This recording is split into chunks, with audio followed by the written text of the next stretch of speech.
লোকের মেয়ে একটা মোটরসাইকেলে তুলে, মোটরসাইকেলের হদ্দম পিকআপ,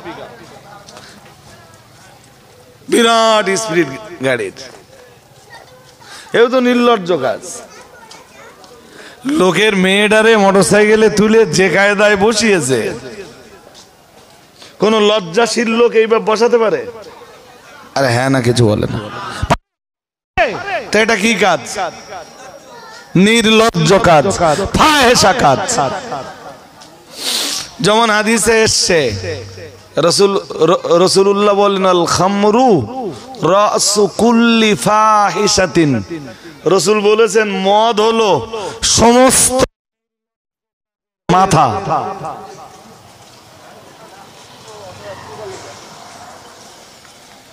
শুনছেন নাকি?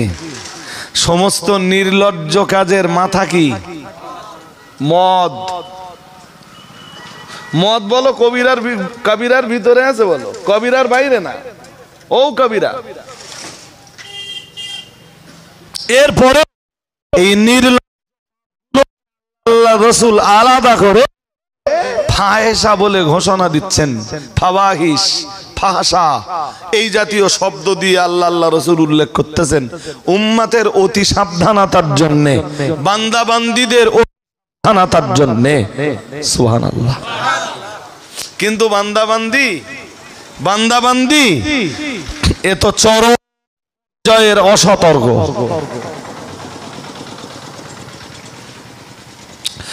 আল্লাযীনা ইয়াজতানিবুল ইসমি ওয়াল ফাহশা, আল্লাহ জানিয়েছেন কবিরা গুনাহগুলো যারা পরহেজ করে, ওয়াল ফাওয়াহিশা, নির্লজ্জ কাজ দিয়েছে। ও বাবাজিরা ভাইরা, আমি নির্লজ্জ কাজের উদাহরণ দিতে যে শেষ বেলায় একটা হাদিস বলেছি। প্রিয় নবী মুহাম্মদুর রাসূলুল্লাহ সাল্লাল্লাহু আলাইহি ওয়াসাল্লাম, আমার আল্লাহর নবী জানিয়ে দিয়েছে, ওয়াল খামরু রাসু কুল্লি ফাহিশাতিন, ও কামা ক্বালা আলাইহিস সালাম। রাসূলুল্লাহ জানিয়েছেন, মদ হলো সমস্ত নির্লজ্জ কাজের মাথা বা মগজ। যে মানুষটা মদ খেতে পারে, আকাশের নিচে আল্লাহর জমিনের উপর যত, তার পক্ষে এবারে সম্ভব। কিন্তু যত দিন যায় মাতালের সংখ্যা তত, জোরে বলুন। আর এক্ষুনি না মদকে খুব বেশি পাপ বলে মনে করা হয় না। মনে করা হয় না যে এটা একটা কঠিন পাপ, মনে করা হয় নির্লজ্জ কাজ। কেউ ভদ্রভাবে খায় আর কেউ অভদ্রভাবে খায়।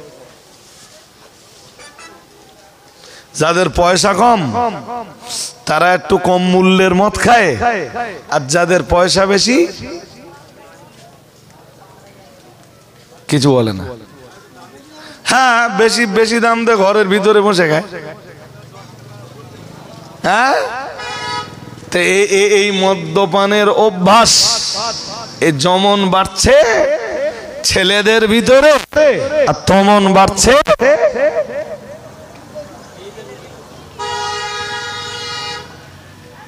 যদিও আমাদের দিকে নারী সমাজে মদ্যপানের পরিমাণ কম, তবে একটু টাউনের দিকে গেলে ব্যাপক ব্যাপক।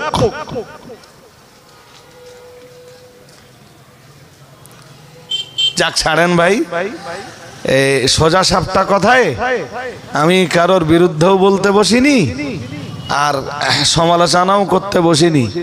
আমি আত্মসমালোচনা করতে বসছি এবং কোরআন হাদিস দিয়ে দুটো কথা শোনাতে বসছি।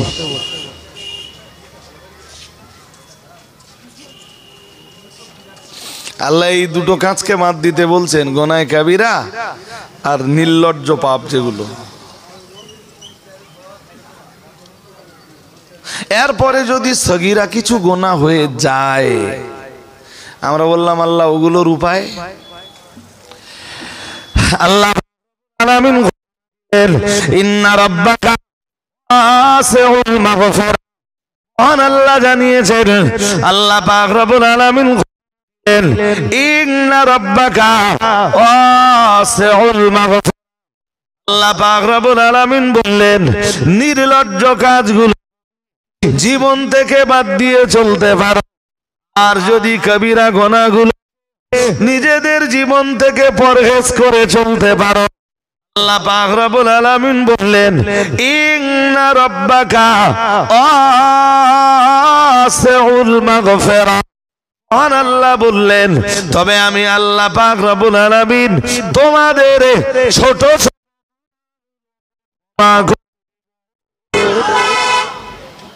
আর একটু মন খুলে বলেন, মনে রাখবেন, এখান থেকে মুখস্থ করুন যে নেকির কাজের বিনিময়ে যে গুনাহগুলো মাফ হয় ওইগুলো কবিরা কিংবা ফাওয়াহিশ নয়। মানে ওই কথাটা আবার ঘুরিয়ে বলছি, কোন কবিরা গোনা এবং ফাওয়াহিশ ফাহেসা গোনা, কবিরা গোনা এবং ফাহেসা গোনা কোন নেকির কাজের বিনিময়ে মাফ হয় না। শুনছেন? এর জন্য শর্ত হলো তওবা করা। এর জন্য শর্ত কি? কালকে যেন এইটা বলবেন না রজব আলী সাহেব বলে গেছে কবিরা গুনাহ আর মাফ হবে না। আমি বলার কি, আল্লাহ কোরআনে যেখানে বলেন হুয়াল্লাযী ইয়াকবালুত তাওবাতা আন ইবাদিহি ওয়া ইয়াফু আনিস সাইয়্যাত। সুবহানাল্লাহ বলুন। আর একটু মন খুলে কোরআনে আল্লাহ যেখানে বলেন লা তাকনাতু মির রাহমাতিল্লাহ ইন্নাল্লাহা ইয়াগফিরুয যুনুবা জামিআ ইন্নাহু হুয়াল গফুরুর রহিম, সেখানে আমি তো বলতে পারি না যে গুনাহ মাফ হবে না। হ্যাঁ, গুনাহ মাফ হবে, তবে আল্লাহ যেমনটা সূরা জুমারের 53 আর 54 নম্বর আয়াতে বলেছেন, তোর কত পাপ আছে বান্দা, তুই কি পাপ করেছিস কবিরা, আমি মাফ করে দেব। তুই কি পাপ করেছিস, আমি মাফ করে দিব। তবে দুটো শর্ত আছে। শুনছেন নাকি? কয় শর্ত?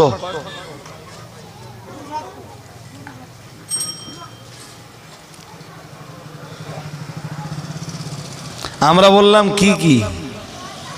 আল্লাহ সূরা জুমারের 54 দুটো দিলেন। কি? আল্লাহ পাক রব্বুল আলামিন 1 নম্বরে শর্ত ওয়ানিবু ইলা রাব্বিকুম। আল্লাহ বললেন 1 নম্বরে শর্ত দিলেন, তোমরা তোমাদের রবের দিকে ফিরে এসো। ও বাবাজিরা ভাইরা, তার মানে আল্লাহর বান্দা যে গোনায় কাবিরার রাজ্যে বিচারণ করছিলেন, আল্লাহর ওই বান্দা গোনা থেকে যদি নিজের রবের দিকে চেহারাটা ঘোরাতে পারেন, আল্লাহ পাক রব্বুল আলামিন বললেন ওয়ানিবু ইলা রাব্বিকুম, ফিরে এসো তোমরা তোমাদের রবের দিকে। তার মানে আল্লাহর কোন বান্দা যিনি যে পাপের রাজ্যে বিচারণ করছিলেন, ওই গোনায় কাবিরার রাজ্য চেহারাটা ঘুরিয়ে তার রবের দিকে চেহারাটা ফেরাতে পারেন, আল্লাহ পাক রব্বুল আলামিন বললেন প্রথম শর্ত তুমি তোমার ওই গুনাহের রাজ্য থেকে তোমার চেহারাটা ঘুরিয়ে তোমার রবের দিকে যদি ফেরাতে পারো, আল্লাহ পাক রব্বুল আলামিন দ্বিতীয় শর্ত দিলেন ওয়া আসলিমু লাহু। আল্লাহ পাক রব্বুল আলামিন 2 নম্বরের শর্ত দিলেন, শোনো বান্দা, দ্বিতীয় শর্ত তোমার রবের বিধানগুলির কাছে যদি তুমি আত্মসমর্পণ করতে পারো, যদি তুমি তোমার রবের দিকে চেহারা ফেরাতে পারো এবং যদি তোমার রবের বিধানের কাছে আত্মসমর্পণ করতে, আল্লাহ তাআলা তোমার পিছনের গুনাহ রাশিকে মাফ করুন। বুঝতে যদি অসুবিধা হয় বলেন। এই যে ধরুন একটা লোক মদের রাজ্যে ছিল, কোন রাজ্যে? ওর ভিতরে আল্লাহর ভয় জেগেছে, তো ওর জন্য আল্লাহ 2টা শর্ত দিচ্ছেন। কয়টা? রাস্তার দিকে মন দিয়েন না, বলছি না রাস্তার উপরে জলসা হলে আমাদের ওয়াজ করতে খুব কষ্ট হয়। কষ্ট মানে অন্য কষ্ট না, শুধু ভয় হয় যে কি জানি শ্রোতাদের বোঝাতে পারবো তো, আর যদি বোঝাতে না পারি তো আমার বকা বেকার। হ্যাঁ, দুই শর্ত দিয়েছেন, শোন বান্দা তুই আন মদের রাজ্যে আছিস, যদি তোর মনে হয় তওবা করবি তাহলে মদ থেকে চেহারাটা ঘুরিয়ে তোর রবের দিকে ফেরা। দ্যাটস মিন তুই তামাম জিন্দেগিতে তোর হাতে কোনোদিন মদের বোতল উঠবে না। তুই তওবা করে নে, এমন তওবা যে মদের নাম শুনলে তোর ঘৃণা হবে।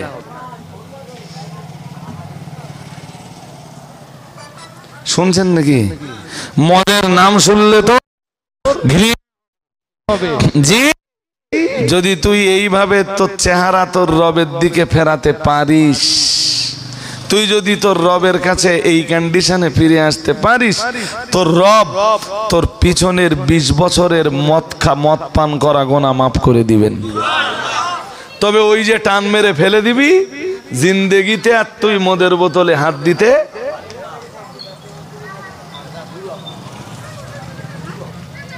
আমি কি বোঝাতে পারছি? হ্যাঁ, এবার শোনেন, আর একটা শর্ত আছে না কি? ওয়াসলিমু লাহু, তুই তার বিধানের কাছে অর্থাৎ আল্লাহর বিধানের কাছে আত্মসমর্পণ করবি। আত্মসমর্পণ বোঝো? হ্যাঁ, স্যারেন্ডার করা, রাইট। কি করা? কিসের কাছে স্যারেন্ডার করা? আল্লাহর কাছে। দ্যাটস মিন যে লোকটা মদ খেত, এই লোকটা ওই মদ্যপানের পিরিয়ডে নামাজ পড়তো না, ও এখন আর তওবা করার পরে বেনামাজি থাকতে পারবে না। ও তওবা করেছে কি থেকে? কথা হয় না, মদ থেকে। আল্লাহ বাট আগে নামাজও, হ্যাঁ, এবারে তওবা করার ফলে আল্লাহ দ্বিতীয় শর্ত চাপাচ্ছেন, আমার আরো যেসব আইন কানুন আছে আমার তামাম আইনের কাছে তুই স্যারেন্ডার করবি, তুই আত্মসমর্পণ করবি, আমার তামাম বিধান তুই মেনে নিবি, তবে তোর পিছনের জীবনের গোনা সব আমি মাফ করে দিব। তবে আমার ক্ষমা তোর জন্যে, আমার দয়া তোর জন্যে, আমার মাগফিরাত তোর মতো বান্দার জন্যে। মদ খাবার পিরিয়ডে মাঝে মাঝে মিথ্যা কথাও। তুই না বান্দা তওবা করেছিস, তোর তওবা কবুল আমার বিধানের কাছে আত্মসমর্পণ করা। জানিস বান্দা, আমার বিধানের ভিতরে আছে ইয়া আইয়ুহাল্লাযীনা আমানু, হে ঈমানওয়ালা মানুষের দল, ইত্তাকুল্লাহ, তোমরা আল্লাহকে ভয় করো, ওয়াকুনু মা'আস সাদিকিন, আর সত্যবাদীদের দলগত হয়ে যাও। তাই তুই না তওবা করেছিস, এই কারণে তুই এখন আর মিথ্যা কথা বলতে, জোরে বলুন, মিথ্যা বলতে আর না। ওদিকে তুই তওবা করেছিস, এদিকে যদি আমার আইন সব এবার মেনে নিতে পারিস, তোর পিছনের গুনাহ সব মাপ।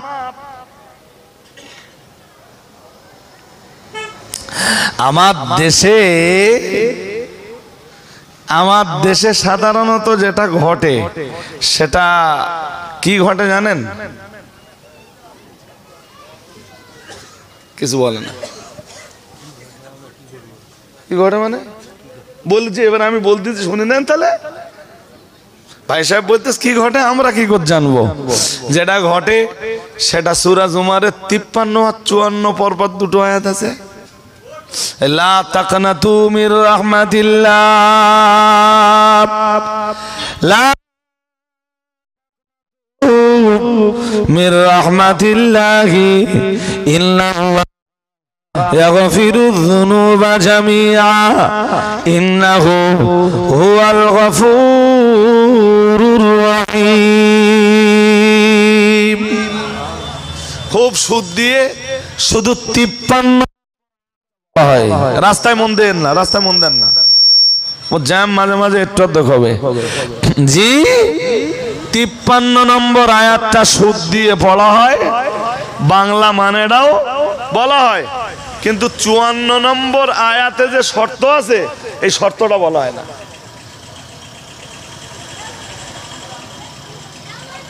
বুঝতে পারেননি?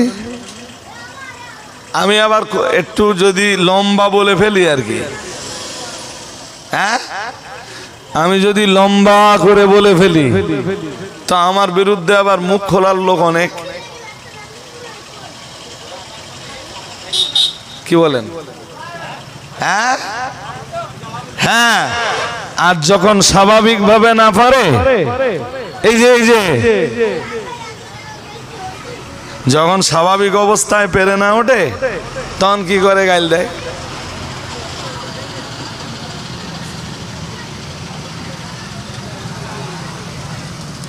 যখন হাদিস দিয়ে লড়বার মতো আর ক্ষমতা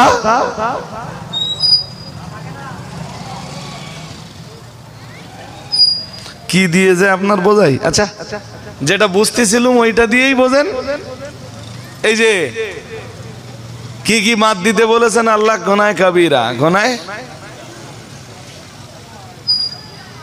হাদিসে কি আসতে জানেন? হাদিস পড়ার আগে একটা আয়াত পড়ে নেই। আল্লাহ পাকের কোরআনে জানিয়েছে ফালা তাজআলু লিল্লাহি আনদাদা।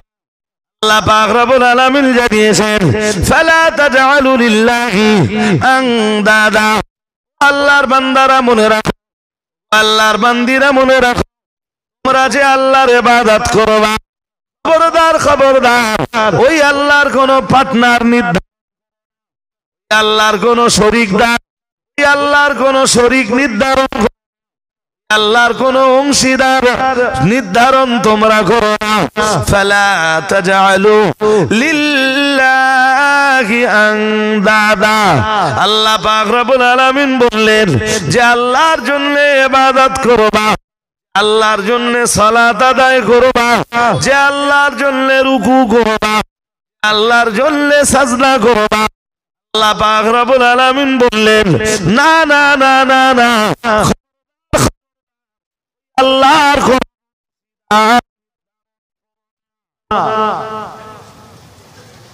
রসুলের এক সাহাবী রসুলের কাছে এলেন, এসে বললেন আইয়ুদ যামবি আযামু ইনদাল্লাহ। ইয়া রাসূলুল্লাহ, আল্লাহর কাছে সবচেয়ে বড় পাপ কোনটা? শুনছেন নাকি? কাবিরা মানে কি পাপ? না ভুলে গেছেন? ভুলে যাননি তো? হ্যাঁ, সবচেয়ে বড় পাপ কোনটা?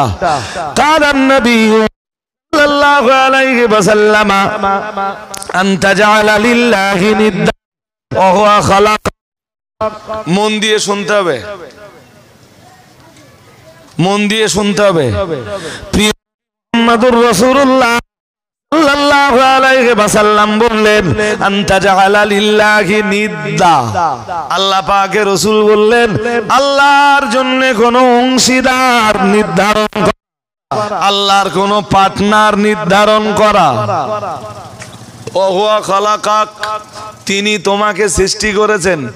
তোমাকে যে আল্লাহ সৃষ্টি করেছেন সেই আল্লাহর জন্য পার্টনার বানানো, এটা সবচাইতে বড় গুনাহ। সবচাইতে, শুনছেন নাকি? হ্যাঁ, আর একটা হাদিস নেন এবার। আল্লাহ পাকের নবী অন্য হাদিসে জানিয়েছেন আকবারুল কাবাইরি আল ইশরাকু বিল্লাহ ওয়া উকুকুল ওয়ালিদাইন ওয়া কতলুন নাফস ওয়া শাহাদাতুজ জুর ওয়া ফি রিওয়ায়াতিন কওম কামা ক্বালা আলাইহিস সালাম। আয়া নবী মুহাম্মদুর রাসূলুল্লাহ সাল্লাল্লাহু আলাইহি ওয়াসাল্লাম, আমার আল্লাহ পাকের নবী বললেন ও আমার সাহাবীরা মনে রাখো, মুহাম্মদুর রাসূলুল্লাহ সাল্লাল্লাহু আলাইহি ওয়াসাল্লাম বলছি আল আকবারুল কাবাইর।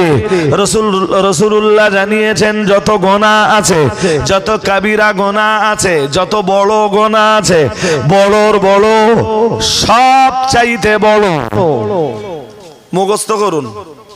নবীজি বলতেছেন যত যত কাবিরা যত বড় গুনাহ আছে বড়র বড় সব চাইতে রাসূলুল্লাহ জানিয়েছেন। আল্লাহ পাকের হাবিব বললেন আল ইশরাকু বিল্লাহ আও কামা ক্বালা আলাইহিস সালাম। রাসূলুল্লাহ জানিয়েছেন আল্লাহর সঙ্গে শিরক করা। কি করা বলুন? কার সাথে? এর চেয়ে বড় কোনো গুনাহ? জোরে বলুন। আল্লামা ইমাম যাহাবি বলছিল, মনে আছে, গুনাহে কবিরার উপরে এরকম মোটা একটা বই লিখেছেন আরবিতে, তাতে 1 নম্বরে এনেছেন আর শিরক।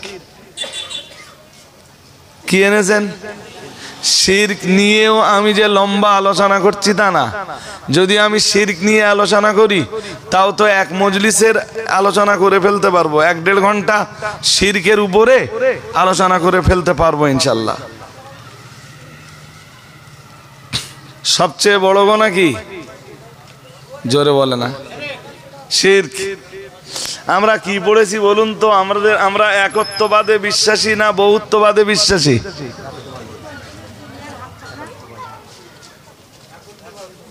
একত্ববাদ। কি সেটা? লা ইলাহা, সবাই পড়েন, লা ইলাহা ইল্লা। পড়ুন পড়ুন পড়ুন।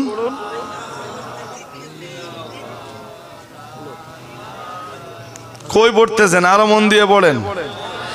লা ইলাহা ইল্লা।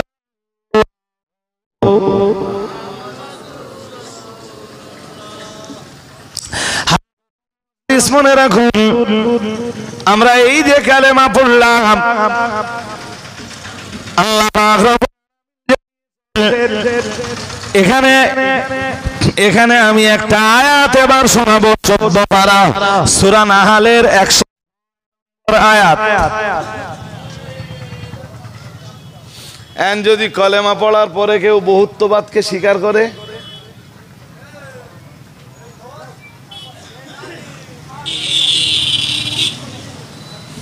শিরকের গুনাহ হলো না? হলো না? রাত্রি বাড়ি যাচ্ছেন, কেউ এই জায়গায় বন্দুক ধরলে,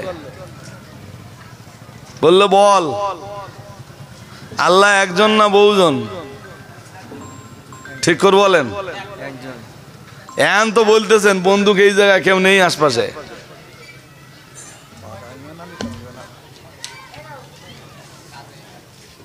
ইমান কাঁচা আর পাকা যাই হোক, মশলা কি?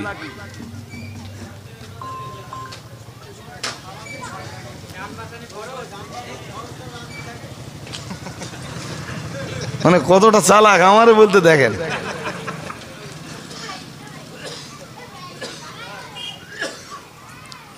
চলুন কোরআনে দেখি কি আছে।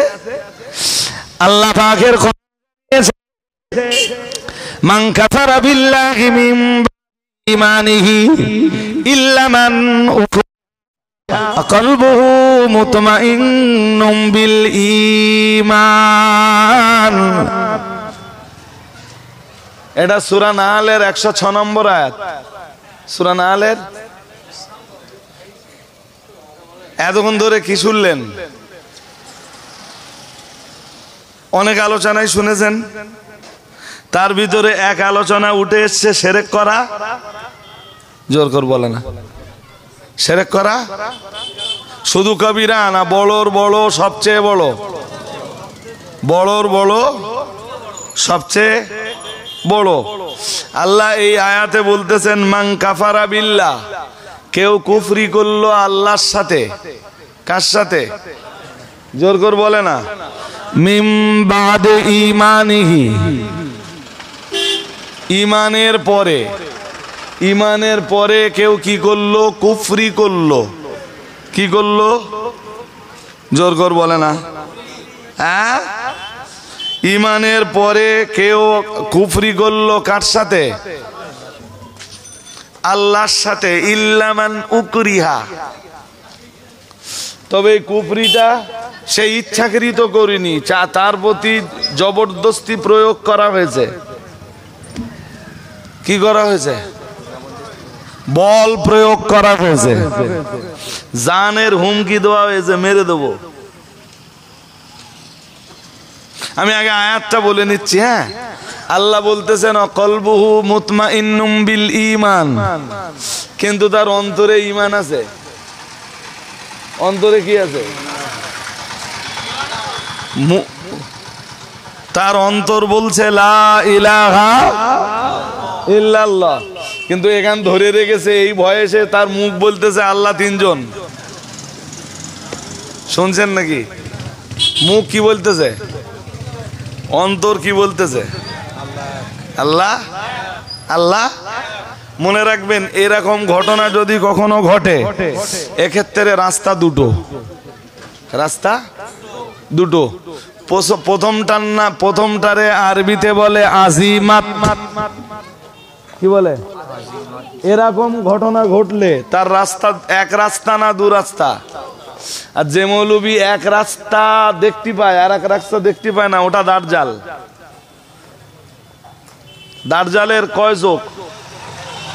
জোর করে বলেন, দাজ্জাল কয় চোখ দিয়ে দেখবে?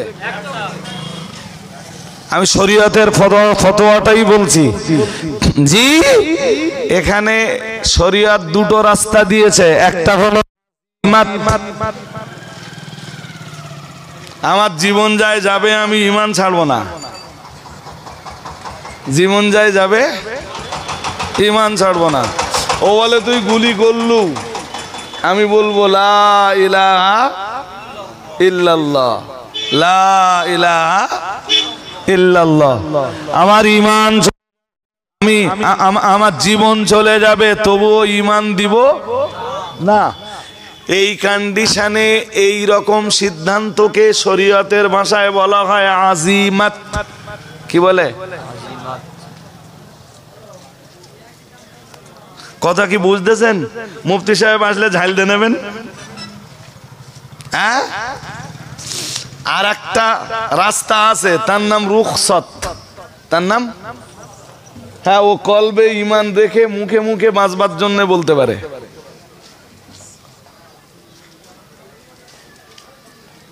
বুঝতে পারেননি? বুঝতে পারেননি?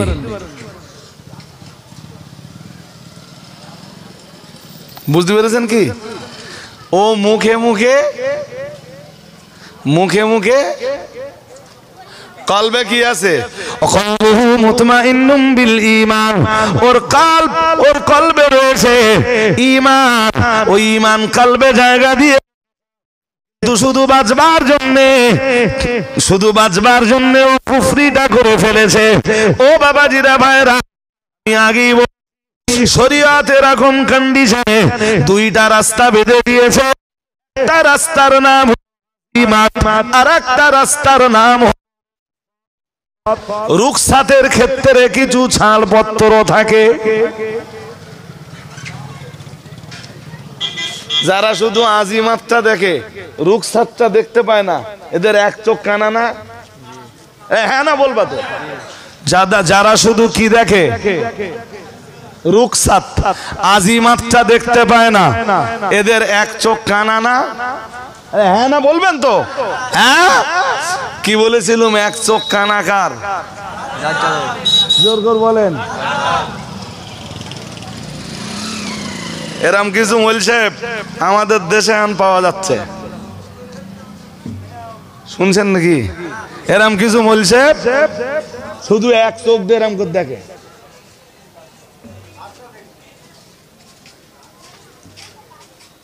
মুফতি সাহেব কবে কোন জলসায় কোথায় বলেছে, কোথায় বলেছিলেন আমিও জানি না। বলো, কোন এক মজলিসে মুফতি সাহেব বলেছেন, যা বলেছেন ঠিক বলেছেন।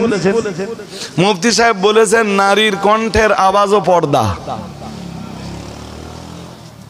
এই ভুল বলেছেন না ঠিক বলেছেন?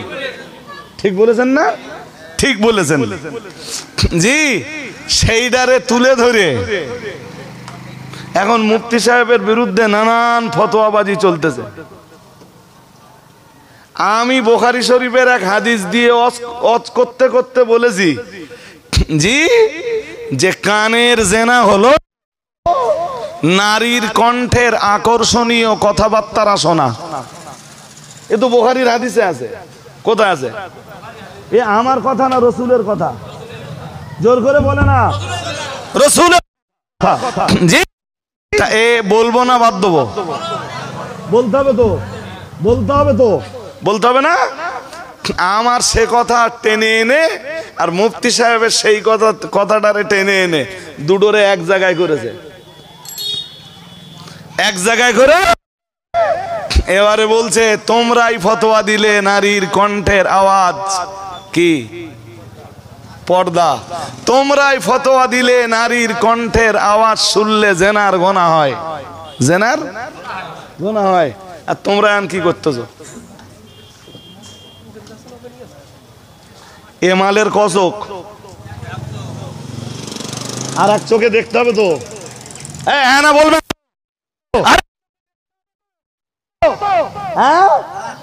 যদি বলেন হুজুর কি দেখতে হবে, মুফতি সাহেব এসে গেছেন, আমার আর বলবার অধিকারও নেই। না বলেন বলেন বললি হয়? শোনেন এই শেষ কথাটা বলি, শেষ কথাটা বলি। এদের এক চোখ অন্ধ কেন বলেছি? কোরআনের এক সূরা আছে 28 পারার একদম শুরুতেই আছে, তার নাম সূরাতুল মুজাদালা। কি নাম?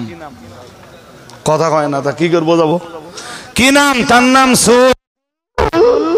সূরাতুল মুজাদালা। মুজাদালা মানে কি জানেন? পারস্পরিক কথোপকথন অথবা কথা কাটাকাটি করা, কথা বাগ বিতান্ডা করা, এরে আরবিতে বলে আল মুজাদালা। কি বলে? আল। ওই সূরার প্রথম আয়াতেই এসছে কত সামি আল্লাহ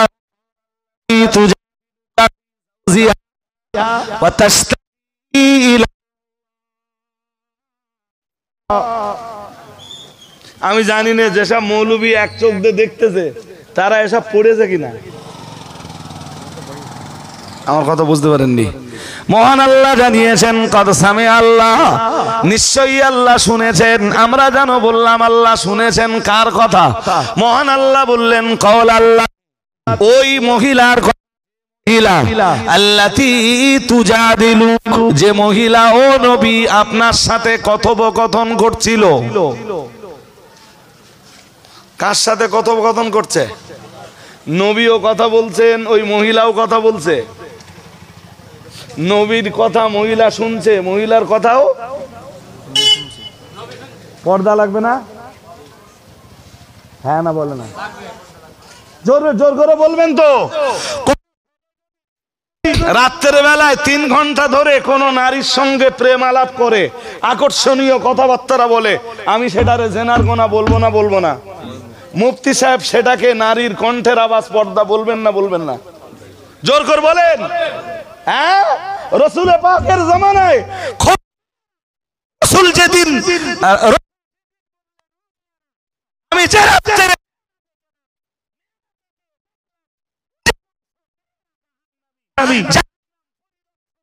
করতে দেখলাম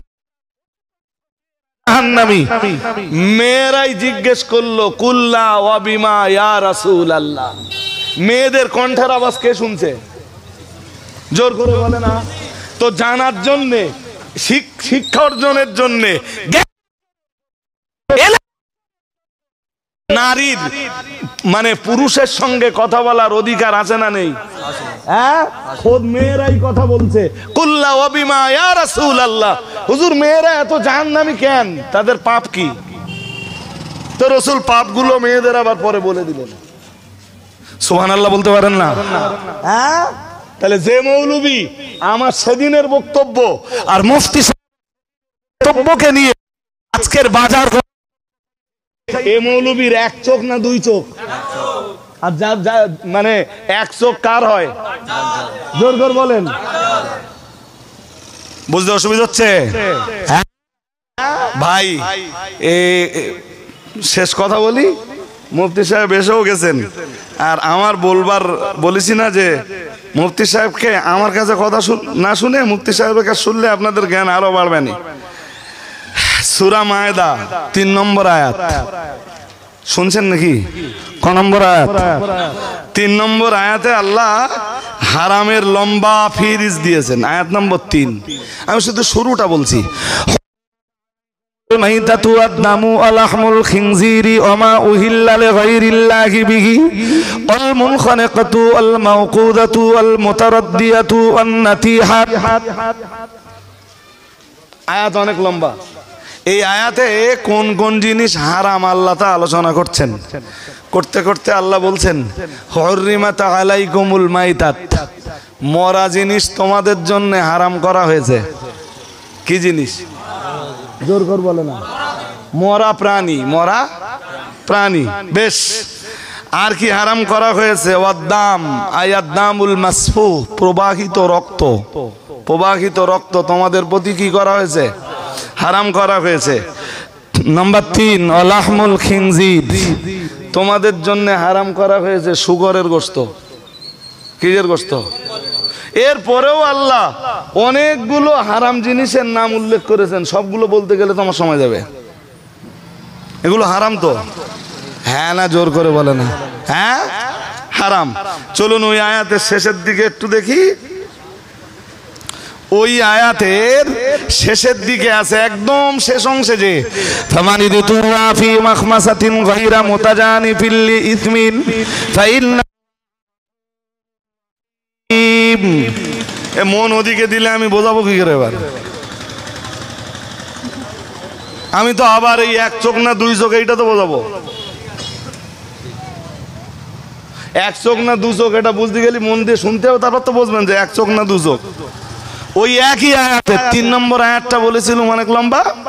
ওই আয়াতের শেষে আল্লাহ বলছেন ফামানিদ তুর ফি মাখমাসাতিন, ক্ষুধার তাড়নায় কেউ যদি বাধ্য হয়, কেউ যদি নিরুপায় হয়।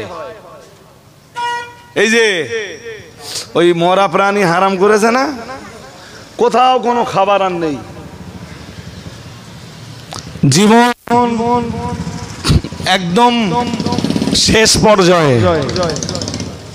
একটা মরা ছাগল পাওয়া গেছে। কি পাওয়া গেছে? মরা ছাগল। এখন খেতে পারবে না? পারবে না। আল্লাহ ওই ফতোয়াটা এবার দিচ্ছেন এখানে এসে। ওদিকে আল্লাহ বলে নিয়েছেন যে মরা প্রাণী হারাম, তাহলে ওটা এক চোখ। আরে হ্যাঁ না বলে না। আর এখানে আল্লাহ কি বলতেছেন? যদি তুমি কখনো কি হও, কি হও, নিরুপায়,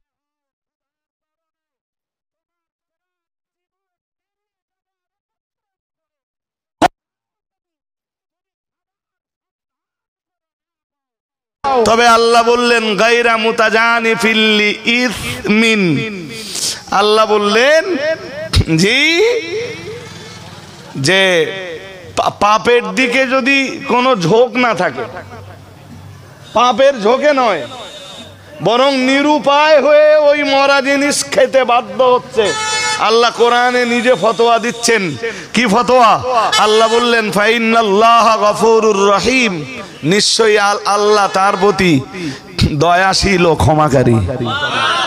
আরেকটু মন খুলে বলুন, এই নিরুপায় অবস্থায় সে মরা প্রাণীর গোশত খেতে পারবে। শুধু যদি আগেরটা বলা হয়, আগেরটা বলা হলো মানে এক চোখ হলো তো, আর পরেরটা যদি বুঝবার না চেষ্টা করা হয়, এক চোখ হলো না দুই চোখ হলো? আর আসলে এক চোখ কার?